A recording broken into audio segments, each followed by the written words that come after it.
I think if I'd like to put it, I'd like to put it like the common ones. So you're talking about the ransomware attack, the phishing and social engineering attacks, the targeted attacks like denial of service, etc. But the really interesting ones are the new attacks, which comes, as you mentioned, with the IoT devices and smart devices, although I have concern calling them smart devices, to be honest, because from the security concerns we see, those devices are more of a dumb devices rather being a smart device because it doesn't have an adequate smart firmware. It doesn't have proper security controls, etc. And you're also talking about the artificial intelligence attacks, which now previously most of the products in the market currently utilizes AI and machine learning in order to provide new means to protect their customers. But now attackers as well can actually leverage AI and machine learning in order to provide these sort of attacks. Yeah. So coming back to that, I think it's really important to bring all the customers' attention about the danger which AI and machine learning bring into the table and put this into a specific context, as Andre mentioned, that when a customer is actually adapting a new technology, a new product, they need to really think and keep in mind how they can talk to the employees about that, how they can actually secure their infrastructure, secure the system in order to get a better security posture for the company. Yeah, for sure. Just the concept of attack surface and targets. Have we seen a shift in the target ultimately of who cyber criminals are actually going after? Mark, what's your view on that? So in my opinion, definitely, but it's more you'll bring your own vulnerable device, your endpoint. So if you're now attacking the end user's device, you're in the network. No longer having to defend the perimeter or infiltrate the perimeter. Yeah. You're at the end device. So they bring their vulnerable device into the network. They're inside, and the whole work from home, all of that. So it's definitely, I think, changing or what has changed to protecting the endpoint. Okay. I remember back in the day, we were disabling firewalls on workstations and servers to get things working and didn't care because the perimeter had it. Just not a case anymore. There's no ways we would disable a firewall on an end device now. Yeah. So Nathan, do you think it's all about the endpoint? Do you think that's the kind of those are the crown jewels, really? No. I think I agree with what everyone's saying. The perimeter has changed, and I think it was happening. It was definitely fast forwarded by COVID because everyone was forced to remote work. We used to sit in this gated network, where we were all safe, and as long as IT looked after the firewall and network, everyone was fine. That perimeter exploded to everyone's house and different internet connections and where they were working. It just completely changed. But what also changed was the way that people attack. They knew that IT was catching up and being clever with security, putting software on laptops that can be clever about detecting what they're doing. So they went after people. Because a lot of people, when they start working in a role, are trained on their role, but not trained on cyber. And they're a big risk. Yeah, that's why we see a massive increase in phishing and vishing, and it's going after the end user. If you can make them make a mistake, well, then you can get onto their machine and compromise their passwords and get into the system anyway. You don't need to brute force software anymore. Now, I'm not saying the software is not needed. We still need endpoint detect. We still need manage all of that, but we need to be training people. So what are you guys seeing out there in terms of the change of attacks and threats that are a result directly of artificial intelligence? Yeah, I would say, just taking a step back, I don't think it's a level playing field at this point.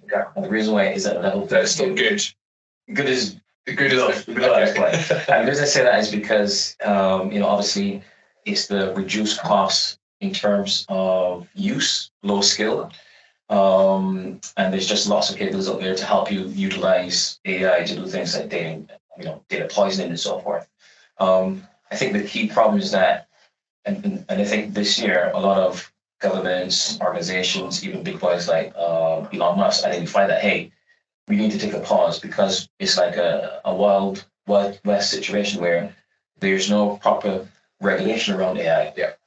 Okay, and so things like what the European Union is doing with the AI Act that's meant to come into effect in 2024 is going to put safeguards and make sure there are checks and balances to make sure that when AI comes out, when AI platforms come out, we can make sure that they're in the best way in terms of intention that I can utilize. So I think regulation and kind of controlling that domain is going to help with that. In terms of what we're seeing, is the typical telltale signs, obviously. So you have deep fakes, for example, AI actually being able to craft phishing emails, because once again, it goes back to the old techniques. They need to get into the system. So crafting really almost impossible to identify phishing emails and so forth. Deepfake, as I mentioned, those types of ways in which AI is being used to be able to get into the system. Now, from let's say a vendor perspective, to your point, there's good AI versus bad AI. So we're seeing lots of vendors within our space actually, train their models to pick up on anything that's developed by AI. Okay. So we need to think about how can we distinguish bad from good, and once we can do that, then we can get ahead of this particular concept. That's a good point, actually. And Martin, I'll kind of come to you on this, but is it essential? I know you are in a position to look at the new vendors out there, the emerging technologies, how is that going to benefit a service provider or an MSP to deliver a much more accurate and efficient service? Do you think it's absolutely essential that any new vendor you look at is using AI in order to do what they need to do? In some aspect, 100%. They have to have AI embedded in some aspect to be able to. And is that to be able to detect, like Andre was saying, other AI, or is that just because you want to be using it anyway? To detect and defend whether it's other AI or not. You've got good AI, bad AI, not all language, all the LLMs are, let's say, equal in terms of what they can do. Yeah. But from what I've been seeing out in all the vendors is the dwell time has come down massively from days and months to hours. Okay. So the bad actors getting in, because they know that the detection softwares have AI, they've got everything. They're not getting in and seeing how far they can spread. They're getting in and they're detonating and they're getting as much as they can within hours. And then they're getting out. Okay. They're not getting in, creeping around for months and then getting out, because 3-4 years ago, the dwell time was up to 3 months. Yeah. Now we're talking within a day. Yeah. Is that a good thing or a bad thing? Well, in general, because obviously dwell time, these guys were taking their time, almost putting their feet up and kind of go, right, where should we kind of go? East, west, what should we do, right? But it's a better thing, surely, if they are in the systems for shorter. Not really, because what they're doing is now rushing themselves through, grabbing what they can and getting out. Whereas when they were coming in, spending their time, the systems had time to stop, block, see that they were taking some data, stop it. Now they're just getting in, taking as much as they can, as fast as they can, before the system detects them, because they know the system will detect them. Yeah, sure. And then they're using AI to do that faster. So generate those deep fakes, generate better looking websites, generate better looking phishing emails. So as soon as someone clicks on that email, they're in, and now they're going to detonate within hours. They're not in, and a week later they've taken some data. They're in, they've taken some data that day, and they're gone. I think what Ahmed said there about new users coming on board, there's such a risk. When people get a new job, they update on LinkedIn straight away. They've got a new job. Yes. So you're telling the data that you've just started a new role at a new place. Yeah. So therefore, they don't know who they're meant to be in comms with or not, and who they're meant to receive an email from asking for money. Yeah. And also I find it crazy that a lot of SMEs especially will train people on health and safety, fire, but not cyber. Yeah. And it's like, well, this is protecting your whole business. Sure. Yeah. You need to be building that into an onboarding induction. It just needs to be part of it. And as Martin said, it's not just a one thing. It's not just train on day one. Yeah. It's that culture. It's driving that building culture. Yeah, for sure. And building a positive culture around, if you find something, if you report phishing, if you make it a thing that people are proud that they noticed it, or if they get tricked by it, don't be scared to tell IT, because IT would much rather know that you think you've replied to a dodgy email than you not say it. So why do you think there's still a general reluctance with business owners to really take awareness seriously, or do you think there's not? Do you think that is changing? If I scan across, kind of many clients, our client base, things like that, or speak to other peers with, who I network with. Awareness is always something you think, we haven't really, it's not really embedded. We don't really have educational platforms that are driving awareness and simulated campaigns. It seems to be, bolted on, but it's not taken seriously. Why do we think that is? Excuse me. I think cyber has always been that thing over there. Before it was IT and availability and upkeep, and once I come to the office, everything just works well. But it's also again, the average individual in business not fully understanding the risks out there, the implications of if you have a SaaS solution, for example, or working from home, they don't understand the risks. And I think cyber, to your point, is a business concern, it's not a technology concern. And a lot of people kind of use cyber as insurance. How hard is it to sell insurance? If something doesn't go wrong, you don't need it. Yeah. And so I think that's part of the reason why lots of businesses still haven't taken cybersecurity seriously, because firstly, sometimes they don't even know something's happened. They don't have the right tools. But I guess the culture generally around it is, hey, it's not me, I'm too small. It's the big guys over there. Well, I was just going to say, do you think there is still a case of it's not going to happen to me? Why would they come to me? Which is surprising, right? Because ultimately it's not discriminating at all. They will go and where they can go ultimately, which kind of comes on to ransomware and ransomware attacks. I get the sense that we are hearing maybe less about ransomware attacks than what we were, because there were big headline news about ransomware attacks. And I don't know if you guys are seeing that as well, but I just think we're hearing less, which doesn't necessarily mean there is less out there. Maybe people are not talking about it as much anymore. I don't know. What are you guys seeing at Ingram? Is ransomware kind of part of your world? It is, because now it's changing a lot, getting more sophisticated. With the introduction of AI, I can have actually target multiple other channels to distribute that attack on multiple levels. Yeah. Keep in mind that when I'm launching a ransomware attack, depending which company I'm launching this attack against, if it's a small company, I know that probably, or in most of the cases, this attack will probably succeed because they don't have the basics. And I'm not talking about cybersecurity, I'm talking about policies and procedures, data backup, data restore policies, strong passwords, phishing campaigns, just a simple email protection tool, spam protection tool, URL protection solution will help me mitigate this kind of attack. Yeah. If I'm targeting large enterprises, it depends on the enterprise, to be honest. I have worked in some of the enterprises which they care about the business, they care about the profits. They say, when you tell them that I need to invest this amount of money in order to strongly solidify your security posture, I'd rather maybe direct that investment somewhere else. And I don't want to do that because, as to this point, they've still not been hit yet. But once they do, they start feeling the pain and they start thinking, maybe it's time to invest. Sometimes it's early enough and they can mitigate, but sometimes it's late. It's too late. Yeah. Just pause. Endpoint security, antivirus, dead, right? Dead and gone. Kind of the evolution of it. Yeah. So EDR is kind of where the party is now at, right? But and so would you guys be surprised if you walk into a new organization and they're still running legacy antivirus?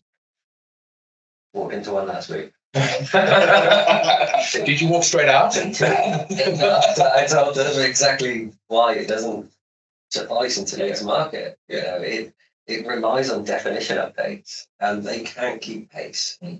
You need EDR, you need MDR, you need to evolve it. But one thing I do think is, in the IT industry, we all work in it, we live and breathe it every day, especially with cyber. There's a lot of acronyms thrown around, MDR, EDR, XDR.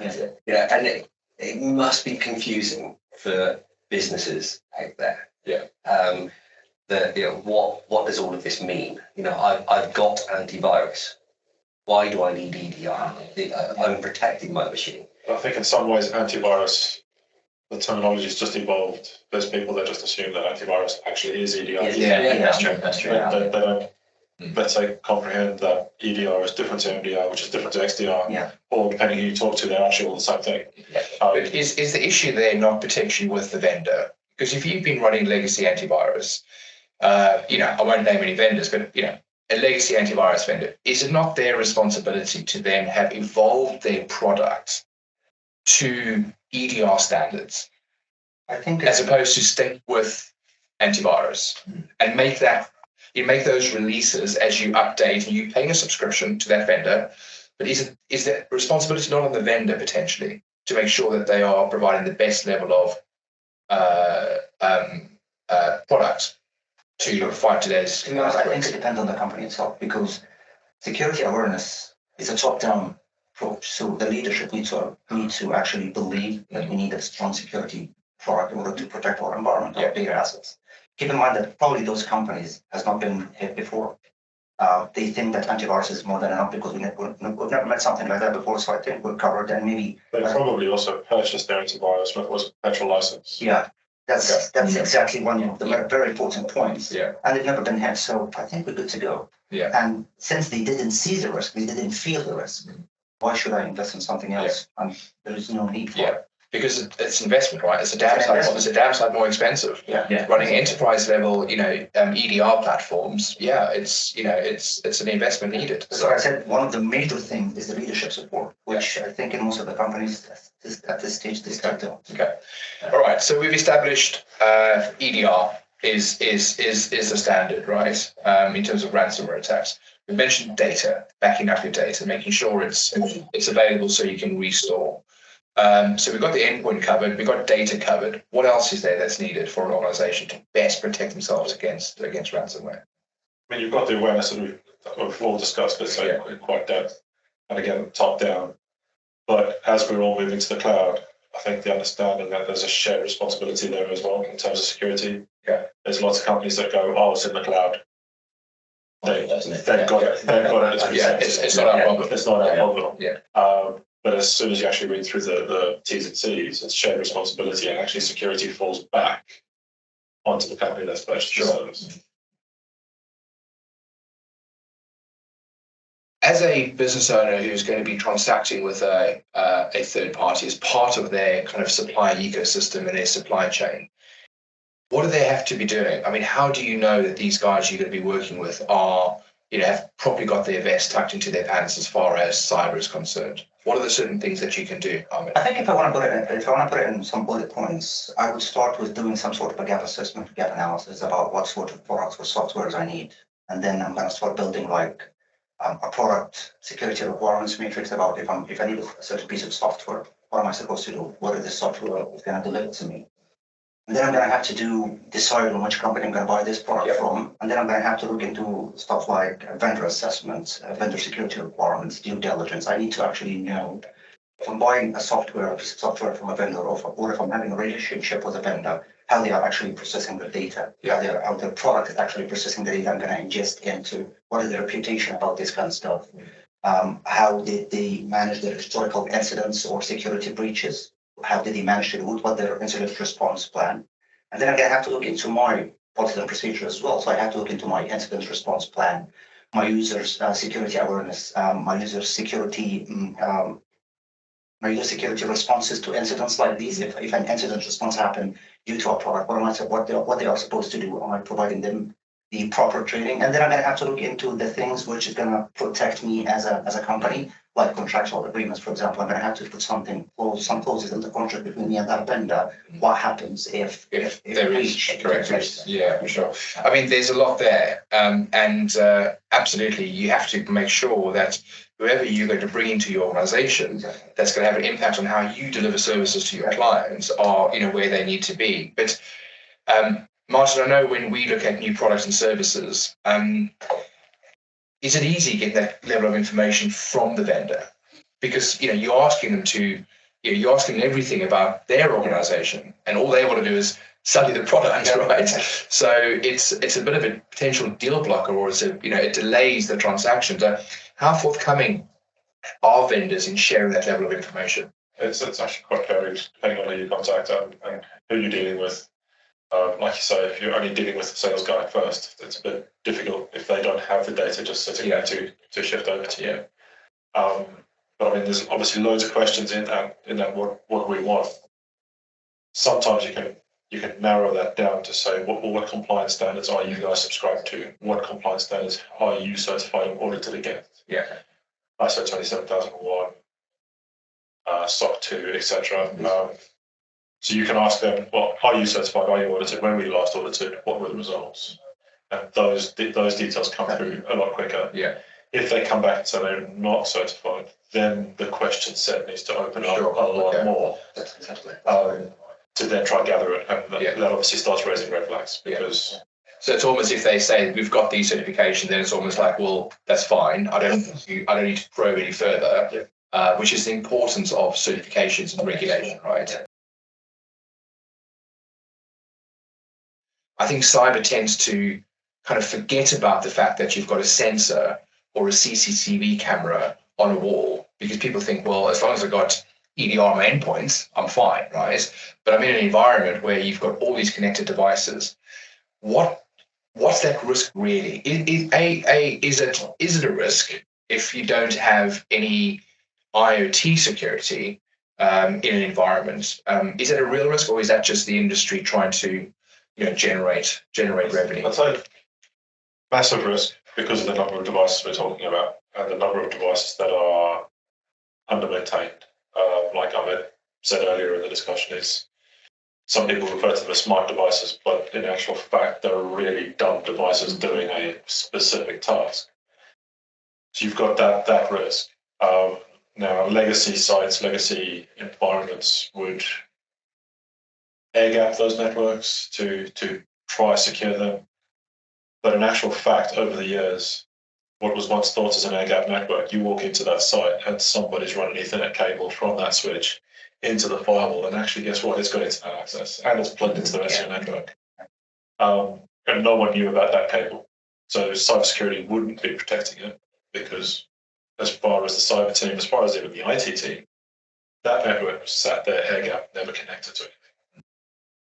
If someone ever got into there, they've got hundreds of devices that they now lacking firmware updates, massive vulnerabilities. Yeah. And those devices are on your network at just an additional point to get into something else. But what is the threat? I mean, a bad actor gets into your OT network and takes control out of, well, I mean, I know the threats, takes control of your CCTV and things like that. Or, I mean, what's the threat to that organization? Threat in sort of, let's say, two different aspects. If we look more at the IoT side of things, a connected device comes into the network, it's now got access or potentially could get access to your data that's in your network. Or because it's on the network. Because it's on the network. Yeah. So you've got that threat. If we look to the OT and the building, let's call it critical infrastructure side of things, if you get a CCTV camera that's being compromised, they can now either turn it on, turn it off. They can now get access to your CCTV footage. They can delete footage. They can manipulate the footage, especially now with AI and deepfakes. Now, all of a sudden, your CCTV system is actually null and void. And why is it there? Because if it's not secured and not your data integrity, etc., is not there.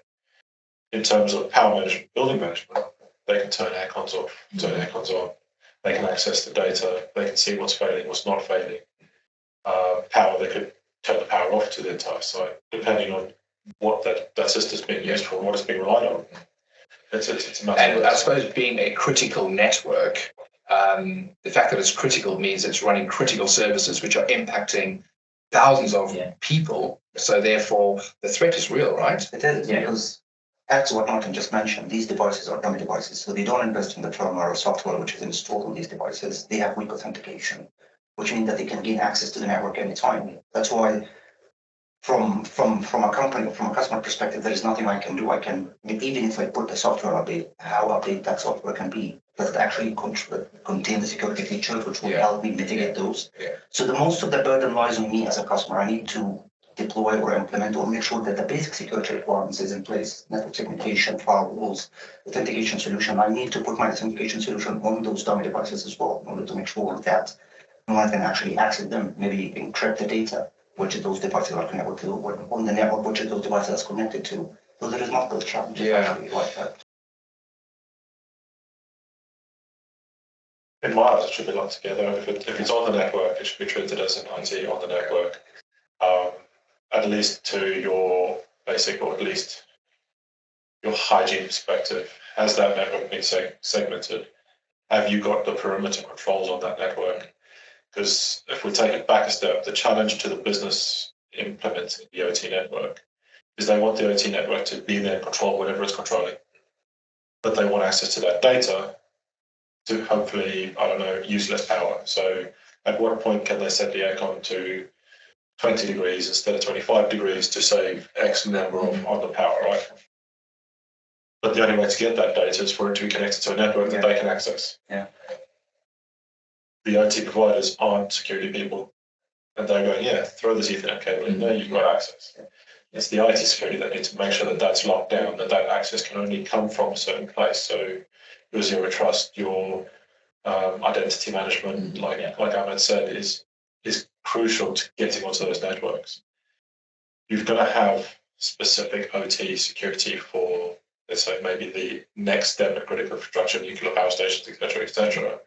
But if we're securing the network, only allowing traffic, so making it as air-gapped as we can, while allowing the traffic we know and want to have, that's giving the best of. Yeah, that's good. A good point you mentioned in terms of the question obviously should be segmented.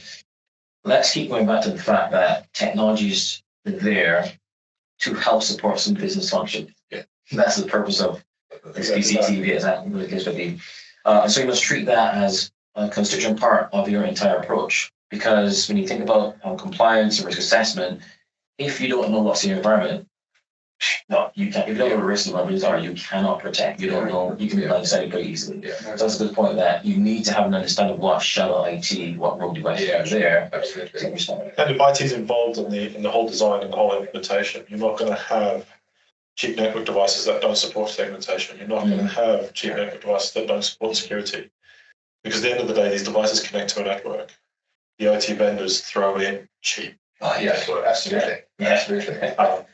And getting IT involved early on means that the network will at least be at a better standard. Yeah, but that's a challenge. We're involved with a lot of infrastructure builds. As part of construction phases, and you try and have a cyber conversation with a major construction partner who has to build, whether it's a data center, whether it's a huge kind of high-rise building. They just don't want to have that cyber chat because it requires additional investment. All they want to do is build the network, and we go in and we install a new design and we bang the drummer on cyber, but it kind of falls on deaf ears, right? So yeah, it's a big challenge for us. Yeah, I was just going to say that I think there's conversations now that people don't think they need to involve IT in. They're buying heating systems. When would IT ever be involved in heating a building? It wasn't, but now they want smart heating that turns on and off and can control it from an interface, and it's got sensors everywhere. So it's connecting to a network. But generally, the people that would buy that system before, it sold all of the advantages of what it can do and how it saves them money, but aren't being told, speak to your IT company, make sure this is secure, because they probably know, as we've all mentioned, the devices they're actually putting in to connect to the network are actually quite cheap, quite cheerful. They are a risk. They're not going to get firmware updates as often as we're doing the firewalls and the endpoints. They haven't got an AV or endpoint security product running on them. It's just a device connects to a network, sends data. Simple. So I think there's a lot of conversations that we are getting involved in now that previously we probably wouldn't have been included in. Yeah. I mean, do organizations simulate a cyber breach? I mean, what are your thoughts, Nathan? I mean, do you go as far as to say we're going to simulate it, therefore we're going to assume we'll pull the plug and I mean, everyone runs around in a mad panic, or? You can, and it like disaster recovery testing, it is recommended that you do run through your plan and simulate it, because otherwise, how do you know whether it pitfalls in that plan? One thing I would say that I've seen incident response plans that are 50, 60, 70 pages long, and it's great, they've got loads of detail. But as you just said, when it happens, there's panic. So Helicopter people, right? They're running around like that. And you do need the formal plans that when you're doing your tests, you will go through page by page and follow it. But I definitely recommend a high-level bullet point plan of for the key stakeholders in it, knowing That's their top close to 1 three page, things. These are the first steps I've got to do. Because when it happens, Sure. bang, bang, bang, I've done those key bits. Now I'll get the full plan out and I'll follow it through. But keep it simple to start. So I was just going to add that's a very good point, because as with any attack, cyber attack, they are looking for you to make mistakes. Yeah. They want you to respond urgently. They want you to panic. And so if you don't have that in place, you will make mistakes. You will rush and pay that ransom. Yeah. You know, Yeah. thinking, okay, this is going to solve it. Yeah, but you're not going to get the encryption key, or it's going to be faulty, or whatever the case may be. So that's why it's very key to say, hey, this is a detailed approach. But hey, if it happens, check Yeah. A and check B. Yeah. As best possible, keep calm. Exactly. As best possible, right? Yeah. Yeah, that's the theory, right? If you have a plan in place, and if you have tested that plan, you shouldn't need to panic. Yeah. Because you will know what the outcome is. Sure. You will know how long it's going to take you to get back to BAU. Yeah. Because you've done it. Yeah. And it should just be the same process as holding a cybersecurity roundtable meeting. It's we have a process to get these things in place. Yeah. X, Y, Z. It's done. Not going to be a nice time. No, sure. But- Absolutely not. You know, reputational risk, operational risk, financial risk, everything kind of comes together at the same time, right? So, and attacks can come in various forms and shapes and guises, but ultimately it's really around getting back up and running and making sure your data is secure. Would you say is anything more than that, do you think? I think, focus on getting yourself back to a running state. Obviously, with the hope that you can have all your data back in and running. But it's getting you back and running, because if the business is now stopped, now you're not making money. Yeah. So the faster you can get to a workable state, so the business can keep going while you're still fixing it and hopefully then retrieving. Yeah. I would say that's a very good point, because that's what you want. You want the business to continue functioning. So as quickly as you can get that business continuity, that's what you want. But another key point in the incident response lifecycle is that post Post-incident, what lessons have you learned? Checking that environment to see if there's any remnants, any backlog still remaining. So that's a key point as well too. Yeah. And how important do you think the NIST framework is with regards to that? I mean, are you guys seeing organizations really start taking that seriously in terms of, identifying, detecting, recovering, all those kind of responding? If someone's following the NIST and that side of things, is that a good start? It's definitely a good start, and I'd like to go back to the point which Andre and Martin mentioned, which is really, when we talk about security awareness, it's not only for common employees, it's for IT department people as well, because basic things can be done to mitigate ransomware attacks. Like if you have a business continuity plan, you have data backup and secure, backup and recovery policy. This is basics. Yeah. If you have that basics among your IT team, you don't have to, maybe as an SME, you don't have the money to invest in getting a massive or sophisticated cybersecurity solution. But if you have that basic security knowledge, that I need to have my backup plan in place, I need to have a business continuity plan, I need to have, and you've got your incident response plan. and incident response team, which is basics. It's going to actually help me mitigate all these risks. Absolutely. So you can't say enough for basics, right?